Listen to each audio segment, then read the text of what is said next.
Hey, Wise Pineapples. Today's guest is the kind of hospitality educator who makes you rethink everything you thought you knew about the industry. Julia Krebs teaches at Les Roches, but calling her teacher feels like calling Ferrari a car. She is a force who builds critical thinkers and future leaders who refuse to manage for yesterday. She's worked across Switzerland, Laos, Thailand, and Cambodia, collecting real world stories. She believes that Tuesday matters more than Saturday, and job descriptions should sell the dream, not the desperation. One of her posts stopped me mid scroll. She asked her first semester students to grade real hotel job descriptions. The results were brutal, brilliant, and exactly the gut check our industry needs. Julia is shaping the rule breakers who will fix the problems we've been tiptoeing around. You are going to love her. I am so glad she said yes. Welcome to the Yes Show. I'm your host, Christine Trippy. Each week, we'll explore the life-changing power of saying yes, along with hotel leadership made easy. Get ready for inspiration, fun, and sweet hospitality. Let's go. Welcome, Julie. We're so excited to have you. First off, I want you to just tell us a little bit about your background and what you do before and what you're doing right now. Okay, sure. So my career started in hospitality, working in hotels. In the very beginning, I was just in housekeeping, cleaning Oh, rooms, quite early with 16, because in Germany you finish like regular high school with around 16, 17, and then you would study onwards if you wanted to. And I wasn't really sure if I was going to continue studying, what I was going to studying, if I was going to work, etc. So my mom said, like, you know what, go and try something or whatever idea industry you have in mind to then later be like, okay, that's my path. I want to go that route. So I said like, oh, I like hotels and it sounds very interesting and it's so international. You meet people, maybe you get to travel. And she was like, I mean, now I understand because I'm a mother myself, but at the time it was just like beautiful dreams, yeah. and let's see if it's actually something. Yes. Um, and she was always like, go out and try. I don't mind you trying different things, but then once you decide, you kind of stick with it. Very Yes. approach in that sense. So she was like, okay, sure. I mean, we've got plenty of hotels in our hometown. Go and knock some doors and get an internship or like a workplace for some time at least. And if you then like it, you go on. So that's how I ended up in housekeeping.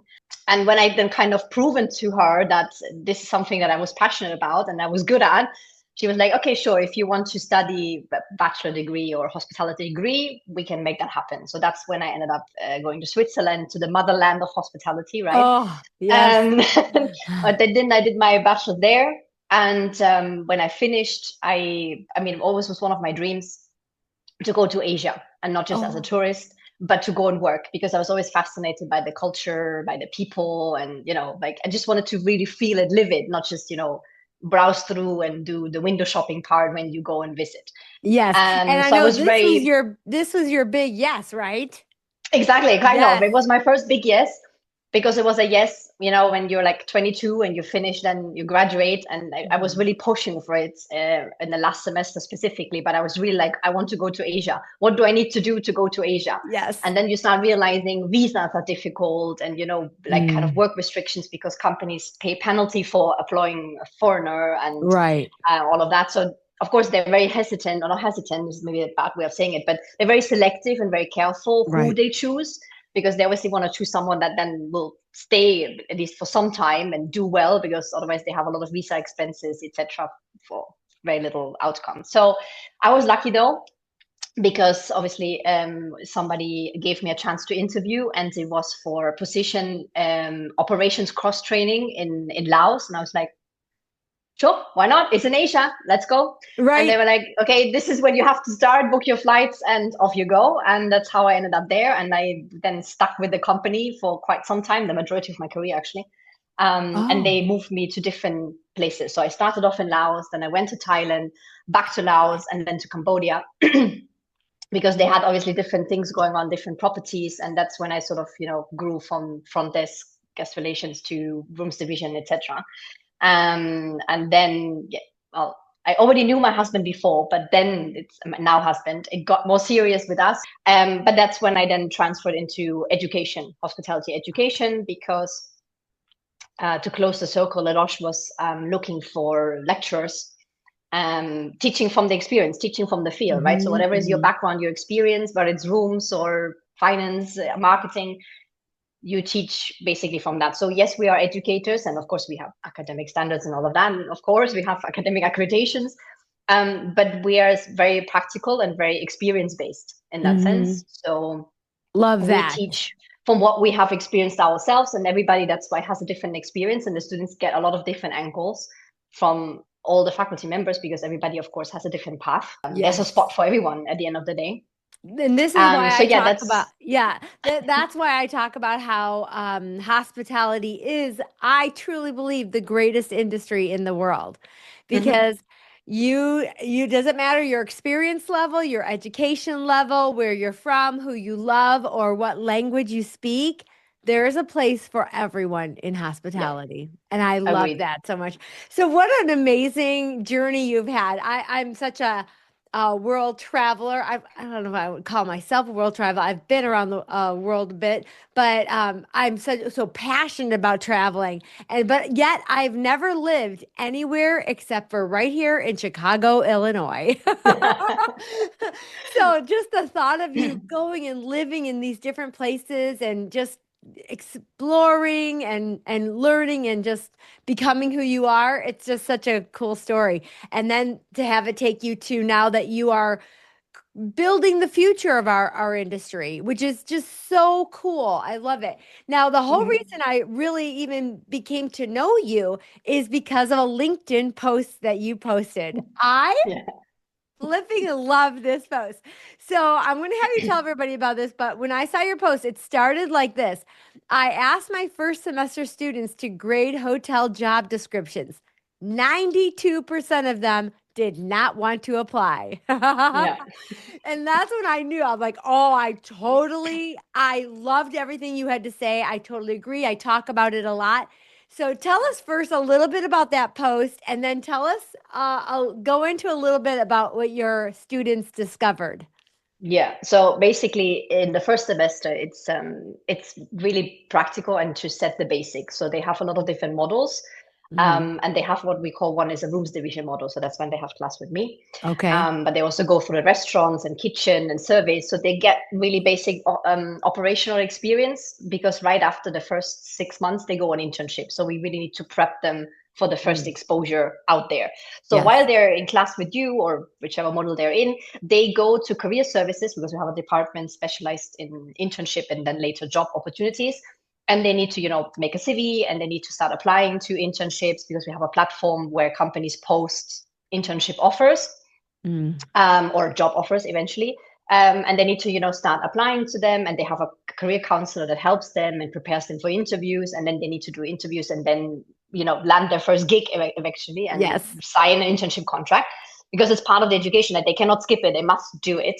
And I do this little exercise with them for concierge job. Actually, I said, okay, now you go take your computer, your laptop, whatever, go on internet and search for some job postings for concierge position, and dig through the skills, like what the hotel is asking for, languages, and maybe clé d'or, and etc. And then you summarize the skill set, and you summarize the tasks or the requirements that the hotels are looking for. And then we pick different companies, and we kind of see where the journey goes. Like some skills and requirements will be pretty much the same, and others will be maybe more defined or specific depending on the location. So that's how the whole exercise, or the whole thinking started. And then because some of them, they started to make comments, with each other, because they research in pairs, and like, oh, look at this, and they're asking for that, and oh, Yeah. look at this benefit, and you hear them, I mean, you give them the time to do that, and they can chat, that's fine, and you can just hear what they're sort of picking up on. Their And I impressions. noticed, You're hearing their yeah, impressions. exactly, and Yeah. because they never had to apply for a job yet, or Mm-hmm. for an internship. So they go through this for the very first time, and you can see how their image clashes with sort of reality, or like what they thought they would do versus what the companies are asking them to do. And then later, when Mm. they come back from internship, I actually asked them, I said, so what did you actually do? And sometimes it's exactly what was written on paper, and sometimes it's a totally different Nothing. story. Yeah. But that's how the cycle basically, comes back together once they come back after 6 months of experience. So when I then ask them, we compare, we share, and then I say, okay, now we have here soft skills, we have these hard skills, we have industry skills. Now we kind of do a little mind map. And then I say, okay, so what do you feel about these offers or these descriptions? Do they speak to you? Because some companies, they will just purely, write bullet points, and it's Right. just a long list of stuff, and it's just like, okay, like it's like a gun shooting at me, all the things I need to do. And then others write it very beautiful and it's long text, and they really have to, reading comprehension, go through the whole thing to understand Mhm. what's going on. Now, I loved this so much. One of the students said most of the job descriptions read like they were written by someone who hates their job for someone they hope will hate it less. Sort of. I I mean, he didn't thought say it that was specifically like that. hilarious. That was not the exact quote specifically. I rephrased it slightly. But he Oh, basically said, like, I think they don't like these positions, or like they need to fill a position that nobody wants to do, right? And hmm they really write it with negative energy. He really, like, he's a very receptive person to this type of energy as well, specifically in terms of right. sensitivity. So he really felt like when I read this, I felt really sad. Like I felt down because when I just saw it the way they have written it, it Yeah. just really dragged the whole thing down. I said it's true that sometimes you feel that this is transmitted, so you don't hmm even get into the first round, right? So you wouldn't even say, okay, apply and let's see how it goes, and then after the interview you would normally make your sort of final judgment if it went well, and you felt the Right. connection and you felt that there was something more to it. But like again, we just purely based it on the text. Like there was no interaction. It's just, this is what Right. it is. Just I did the same kind of experiment, but only I gathered examples, and I in my onboarding class I was showing the difference between this and this. Which one would you want to? And the main things I was seeing is that more you, less I, if you will. So Mm-hmm. many of them were talking about how we're award winning, we are this, we are that. We want to know what you're going to do for me as an Yeah. employee. So as a potential candidate, I want to see that you're going to mentor me. And when one of the things in your post was a big thing that was missing is talking about mentorship. I Mm-hmm. know that's something that a lot of people in our industry don't even have a college background, which is when I started certainly was me too. I started in high Mm-hmm. school. I wanted to see that someone was going to invest in me, and then I was Mm-hmm. going to have a growth potential in this industry. That Yeah. is so important. That was missed in so many of the job applications when I did this experiment. And I love that your students, so fresh and green and new, were looking for that. And I think that Mm-hmm. sometimes when you're the person who puts the ad out, you forget what's important to the applicant. Yeah. Yeah. And you're just talking about all the things you are. Yeah. No, and it's very intimidating for them specifically. Us, obviously, that doesn't shock us anymore, let's say, or put us off as much. But for them, it's very like, oh, they're taken back, right? And Yes, yes. I tell them as well, you will meet GMs, managers that are very good in this. They're very talented in sharing Mm, knowledge and training people, and it just flows, and it's just there. And then others, they're hesitant, and maybe they had bad mhm. experiences themselves, or they feel that if they invest time and training into someone, they will become irreplaceable, and all this sort of bit old school mentality and thinking. Right. And What I would tell them, you I said, say? Oh, go ahead. I'm so sorry. Go ahead. no, I was just saying, like, you will meet good and bad examples, and you just have to, obviously, when it's good, it's very positive and you can get a lot of out of it. And even if it's a Yes. negative experience to begin with, there's still something that you will reflect on later and be like, well, that showed me that. And I usually, when I share examples, I usually share bad examples first and then good ones, because Yes. from bad examples we can learn more. That's what I Yeah, meant. it's true. Yes, exactly. And what would you say would be a good example? What are the qualities? What are the hit points, if you will, of a good job ad? To be honest, I think I mean, still straight to the point. Like, just tell me as well, like, kind of point blank in a table, whatever bullet points, like, what is the basic minimum requirement? No, like, what are the key skills you need? And I Mm-hmm. like it when they sometimes divide a bit into, like, say, skill set and then tasks. So it gives you, Mm-hmm. I mean, especially for them, a bit more of a picture of, okay, that's what I should be able to do, and this is how I will do it, or what will be the outcome, or how this is measured or tracked. No, like, okay, I have to do, I don't know, check in, check out, and this and kind of things. So that is there. But then sometimes when they list things as in like English is a must and additional languages are a plus. Yeah, of course. We would all know that. Like sometimes you can skip that. I mean, everybody would know this. Or Right, if I'm applying for a job in France, obviously I would need to speak somewhat decent French at least to get right, a basic conversation going. So like the main things that are obvious, I don't think we need to always remember them or right. like keep You've got a repeating little them. bit of space. Punch it with the things you really want to stand out Exactly. with. Like tell me what is Yes, really important or like things like you said as well, like if the hotel is transitioning or maybe they're rebranding or they're going to mhm, refurbish, like anything major as well that may go on in the business that, right. could be relevant. You may tell them in the interview, but maybe there's already something that you should keep in mind, I don't know, or specific requirements. But like further on, if when I had to interview my own trainees later on, I would just always be like HR would be like, okay, here we have 10 CVs and like, sure, just organize an interview. I want to see all 10 of them. Are you Mhm. sure? Like I say, yeah, because I want to see them. I want to meet Yeah, them. and get a I can't feel. make a decision just on paper. And now I may Right. reach someone that actually is the perfect candidate and I'm gonna interview someone and go like after 5 minutes, no. Right. Yes, yes. Now, I know that one of the students was off put, if you will, by the title Rockstar Revenue Manager Wanted. So, any Yeah. thoughts on that? I guess your audience can guess which company is behind that. It's pretty obvious, I think. The one that is Actually, asking. well, I guess it would be like Hard Rock. Yeah. We'll see. And everything is like themed and they And have see, specific yes, titles and they rephrase everything. yes, and see, I'm such a dork. I am such a dork. I love being punny. I love that. So especially given the brand, I didn't even think about. Now that I know the brand, I'm totally all over it. Yeah, yeah. I try not to like to put at least names as possible because I want to keep it Yes, I very know. Yeah, basic yeah. or plain in that sense. But and he was just like, "What does that mean, rockstar revenue manager?" And I said, then of course we started a bit talking about hard rock and obviously what's the theme. And I said, what they let's say try to make it not well, not funny, but let's say engaging, right? They like it Hmm. stopped your eye, right? You looked at it, and I think that's what they want as well because they're looking for a very specific type of person Hmm. that has a very specific, unique characteristic.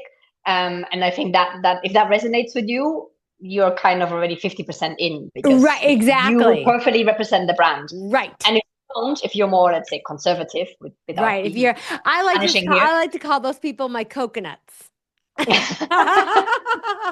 If you're more of a coconut vibe, you might not like that. fair enough. I mean, there's everything for everybody, and Yes. if I bring it back as well with my experience with Belmont Hotels, which is for me a beautiful company, the way they give freedom to staff to express standards or follow specific standards, and it's not everything is set in order and it's very adaptable. That speaks to me because Me that's who too. I am, and Yeah. I'm that colorful person in that sense. I did apply for some other companies and I felt that I would not be a good fit for them because I don't want to say they're so rigorous on the standards in a bad sense, but they're Hmm. so inflexible if it needs to Yes. be that. And I know that I would struggle to deliver that. So why would I go forward, start working for them, knowing already Yes. it's not going to last long from both sides. I mean, Right. they won't be happy, I will not be happy, and Yeah, and that's why I love the lifestyle brands because they do allow you so much more autonomy and agency over how you deliver that service and mhm, whatnot. So yeah, I really love that. I also Mark Ergang, I just love him so much. He is just an amazing hospitality leader, and he calls it the CBP instead of an SOP, standard mhm. operating procedure. He calls it a CBP, which is current best procedure. So Okay. that doesn't mean it can't be changed. We want you to think of ideas. We want you to better our procedures. So right now, Hmm. this is the current best procedure. But if you've got better ideas, let's hear it. I just Yep. love that so much. I love And that. that can come from your trainee, someone who has had little experience with your With zero business. experience. And they just Yeah. come in and see it in a whole different way that you never saw it that way. So Hmm. yeah, I love that. Now back to the rock star thing. When I read that, my first impression of that was So many of us try to be so cutesy and come up with well, cutesy or just next level, right? Where Yeah. we just want to come up with a new title for a position. I'll give you an example. I opened a resort called Key Lime Cove Water Resort, and we all had fun titles. So I Hmm. was the director of fun.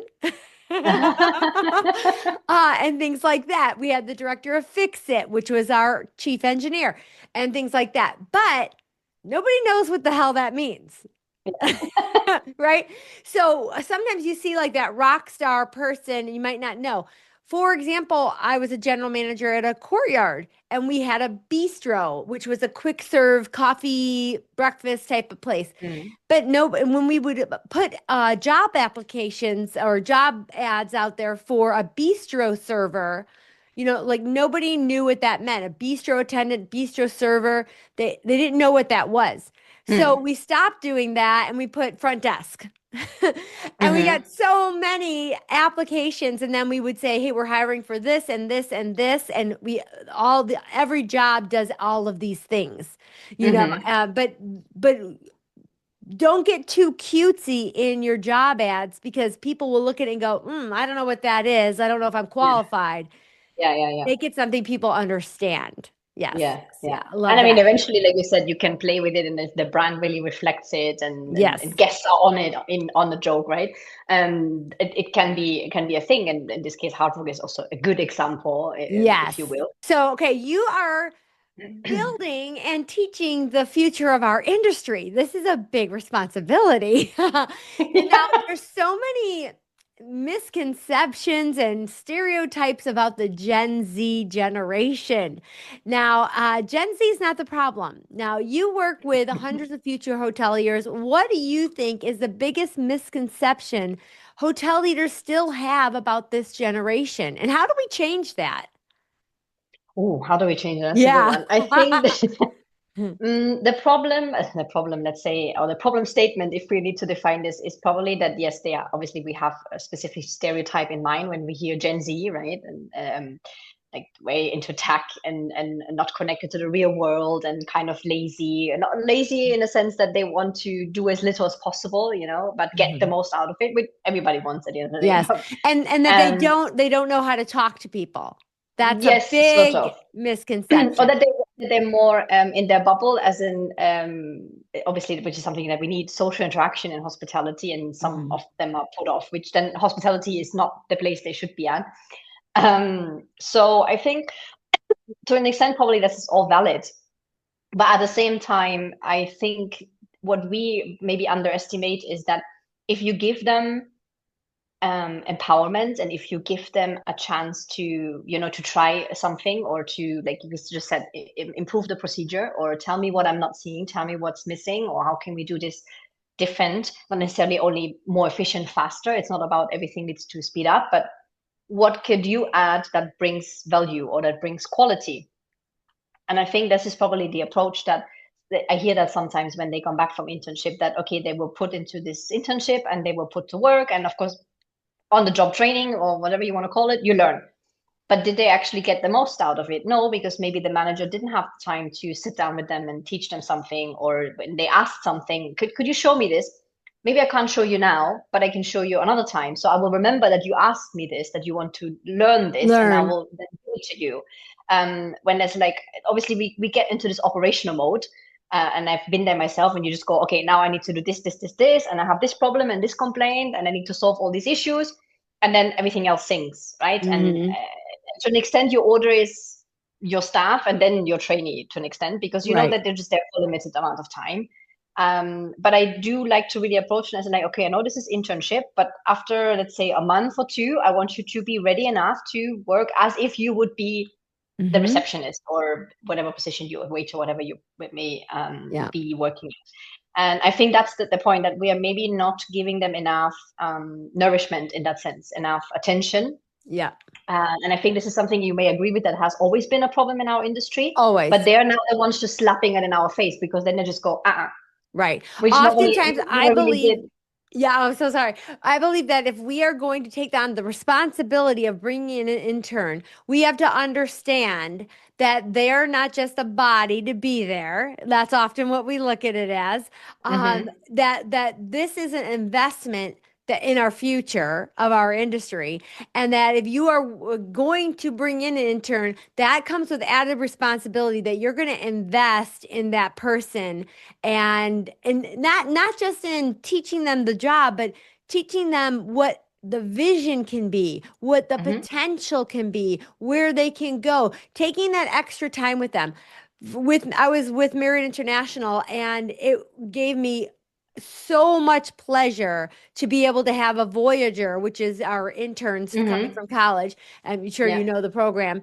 Yeah. And the thought of those Voyagers getting their first position with a burned out no leader broke my heart. I was like, I Mm. will take as many Voyagers as I can, because I wanted them to begin their career knowing that they can change the world here. Hmm. And Hmm. and then that's I think the responsibility. If you're going to bring in an intern, it's an additional responsibility. We should be doing this with our whole team, but you need to see that as an additional responsibility to invest in that person. That's my Yep. position on it, but I No, think no, you agree. totally agree. Yeah. And there's a very good example here it's a Conrad in Algarve in the south of Portugal. They do this beautifully. They take quite a Oh, large number of trainees as well, and they really, I mean, they say obviously you want F&B, you want rooms, this and that, and then if uh-huh. the trainee comes after a month, oh, can I actually go now 4 months at reception? I just want to see. Go.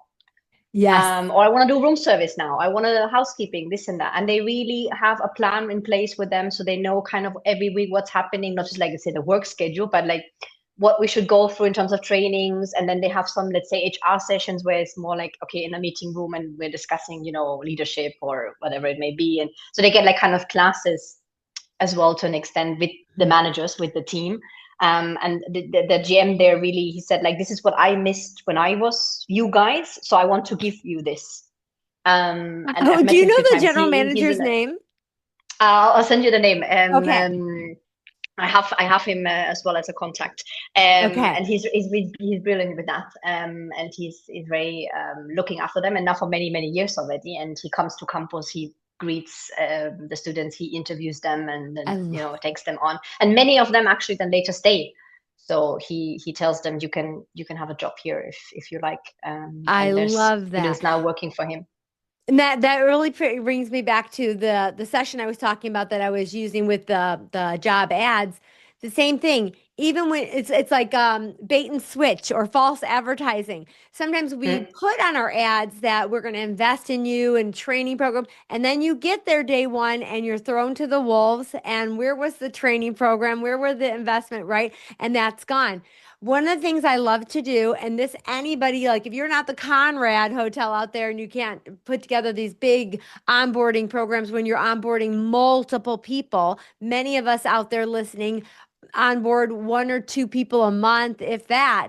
So mm, sometimes you have to be able to do it in small little micro bites. But one of the things that anyone can do is when I hired somebody, I sent them a snail mail, which is so exciting today, about welcome to the hotel, a little bit about the hotel, what they're joining, bigger than just a job. It's you're joining a whole organization.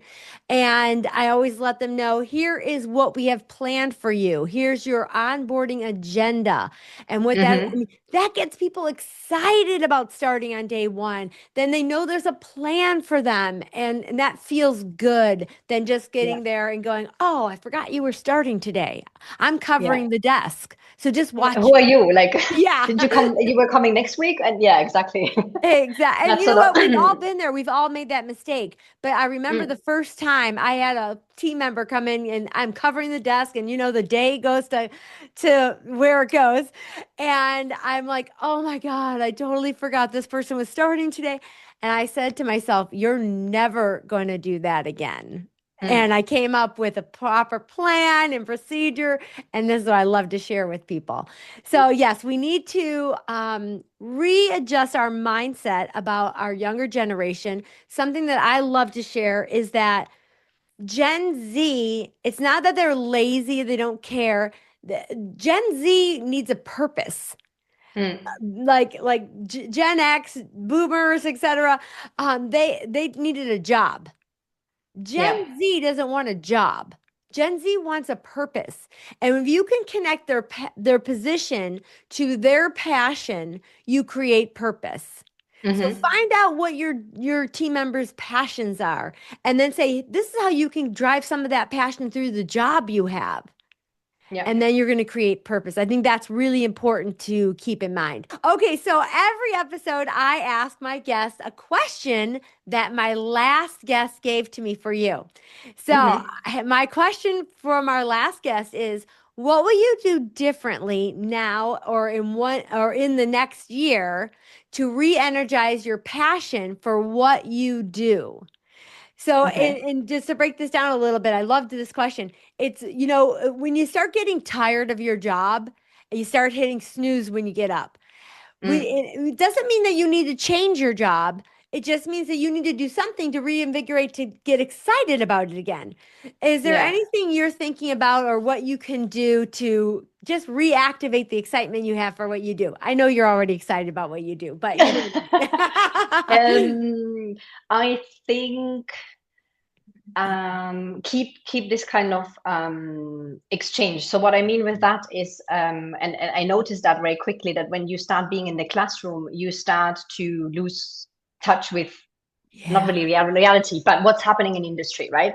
And not because what you're saying is not valid anymore, but you need, fresh examples. So you need a constant Yes. feed of what's happening right now. And in order to do that, you need, like we're doing now, we need exchange. We need to just talk about things. And that could be a podcast, that could be just something I read or someone I talk to, or Right. I go to visit a hotel with the students, etc. So that is something I started doing more and more, and I need to do more, because the more I do that, the more not just I benefit, but they effectively will do as well. So I'm bringing that stream of fresh information into the classroom that enriches everybody, so I don't lose touch with what's happening in the industry I love, and they get the fresh insights that they deserve and they need, of course. Yes, and maybe even guest speakers that come in or something like that for a Yeah. general manager or whatever. That might be exciting. I know tomorrow, no, Friday, I'm gonna be a guest speaker. I'm gonna zoom in to a high school in Um, Alabama. She teaches a hospitality class in high school. I'm like so excited about this. And she just had the class nice. read my book. So I'm gonna zoom in and do that. So I love that. That makes me excited. But what you just said hit me so hard because this is when I got that question, it's been what I've been thinking about too. And that is, I mean, even though I'm in hotels every week, it's different. I'm not behind the counter. I'm not, Mm. that.